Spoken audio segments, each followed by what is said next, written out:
Hello and welcome to Wisdom Trek. This is Guthrie Chamberlain and I am your guide to wisdom and creating a living legacy. Thank you for joining us for our 7-day-a-week, 7 Minutes of Wisdom podcast. This is day 65 of our trek, and today we are going to look at overcoming the obstacles on the trails of life.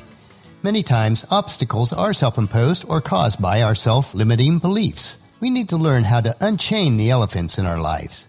We are recording our podcast from our studios at the Big House in Marietta, Ohio today. This week we are preparing to have Paula's 3 siblings, their spouses, and a few nieces and nephews, along with 4 of our 5 children, in for a gathering on Friday night and Saturday. It will be a great time together, and I feel very fortunate that we can host the many family gatherings at the Big House. There's a lot to do for this week, both inside and out before Friday, so that should keep us plenty busy. As we break camp today and begin out on our trek, we are setting out on a different trail today. As we gaze up the trail, we see that it is very steep with many rocks, trees, and other obstructions in our way. Additionally, the trail is narrow and a solid rock face on one side and steep cliffs on the other. Now, as you look up the trail before you, you think to yourself, I have never hiked on such a dangerous trail before. I don't think I can do it. Your thoughts continue. After all, I have been told many times before that I am clumsy, and I'm never able to complete tasks. And you convince yourself that maybe it would be better if you stayed in camp today, or better yet, just to quit altogether. This is the type of thinking that limits so many people from achieving all that they could in their lives. If you are susceptible to this type of thinking, you will never be able to reach your full potential to become all that God has destined for you. In our analogy today, we want to look at the causes for these self-limiting beliefs, these learned helplessness, and how we can break free from the chains and the shackles that bind you. So let me share some interesting nuggets that should help us today. You may have heard some of this information before, but it's always good to review and apply it anew in our lives. This is the story of unchaining your elephant. Do you know what they do to keep the circus or the zoo elephants from running away? They tie a metal chain onto a collar around the mighty elephant's leg, and they tie it to a small wooden peg that is hammered in the ground. This 10-foot-tall, 11,000-pound hulk could easily snap the chain, uproot the wooden peg, and escape to freedom. But it does not do that. In fact, it does not even try. The world's most powerful animal, which is nimble enough to pick up a blade of grass with its trunk, can also uproot a tree as easily as we can pick up a toothpick, and yet they remain tied to the small peg with a flimsy chain. How come? It's because when the elephant was a baby, its trainers used exactly the same methods. A chain was tied around its leg, and to the other end of the chain was tied a metal stake that was driven firmly into the ground.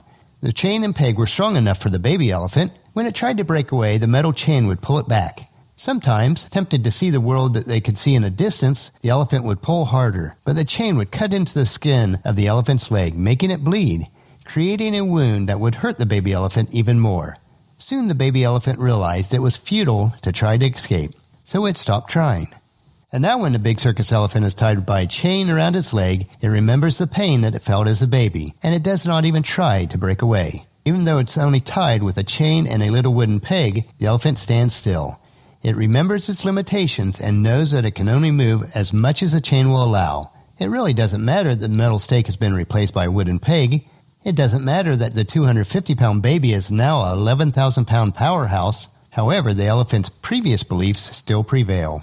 If you think about it, we are a lot like this circus elephant. We all have incredible power inside us. We have it in us to take on the world, to accomplish just about anything that we would desire. The unfortunate circumstance is that we also have our own chain and pegs, our self-limiting beliefs that hold us back. Sometimes it's a childhood experience or an early failure. Sometimes it's something that we were told when we were younger. That becomes our chain and peg, holding us back from doing what we are capable of, stopping us from achieving what was well within our powers. It's time then to ask the question, what's holding you back? What is your chain and wooden peg? When we are young, many of us grow up with regular servings of, don't do that, or you can't do that, or you're no good, you're a numbskull. So the chain around our mind becomes stronger, and we stop ourselves from aiming quite as high. We say, I can't do that because... and you fill in your favorite excuse. Over time, these beliefs about our limitations become stronger and stronger. These self-limiting beliefs become the chains that stop us from trying.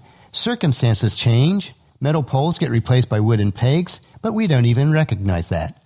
We stop trying. We give up without even trying. And in our lives, we often play the role of an elephant trainer also.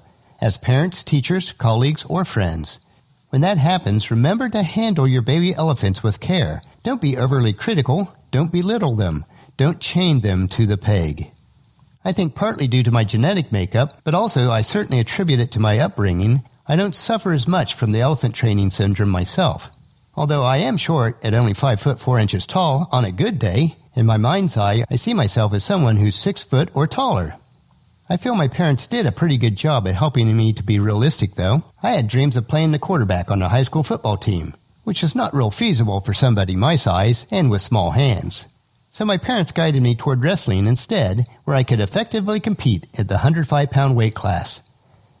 We all need to visualize what we can be, not what we are today. Keep in mind, we all have the strength of an elephant. Don't let the mere chain and peg of the past hold you back. It is a good idea to recognize what's holding you back and then break those shackles of your self-limiting beliefs. It is sad when we allow our achievements in life to be determined not by our strengths and our powers, but our own self-limiting beliefs.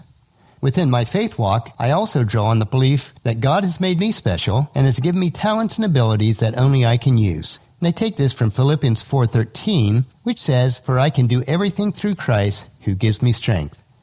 Although this next verse is in reference to the salvation experience, the principle still applies in Matthew 19:26. Jesus looked at them intently and said, "Humanly speaking, it is impossible, but with God everything is possible."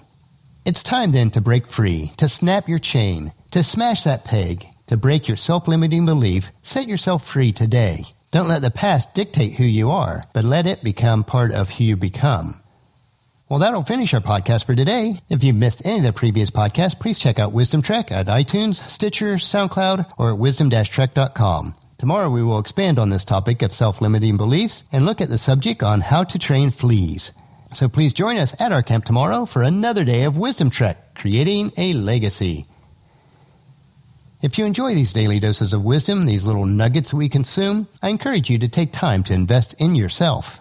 First, invest with your time in improving Wisdom Trek by leaving your name, email address, and comment on our website so that we can provide you with wisdom and insights that best fit your needs. Second, invest in yourself by listening to your 7 minutes of wisdom through Wisdom Trek each day, and the best way to do this is to subscribe to iTunes or Stitcher.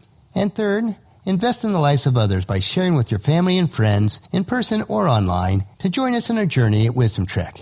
And if you haven't done so already, leave us a rating at iTunes so that we will gain exposure to others that might want to join us.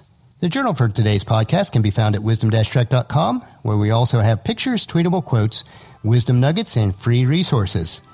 And I thank you so much for allowing me to be your guide, your mentor, but most of all, your friend, as I serve you through the Wisdom Trek podcast and journal each day. As we take this trek together, let us always live abundantly or fully, love unconditionally, listen intentionally, learn continuously, lend to others generously, lead with integrity, and leave a living legacy each day. This is Guthrie Chamberlain reminding you to keep moving forward, enjoy your journey, and create a great day every day. See you tomorrow.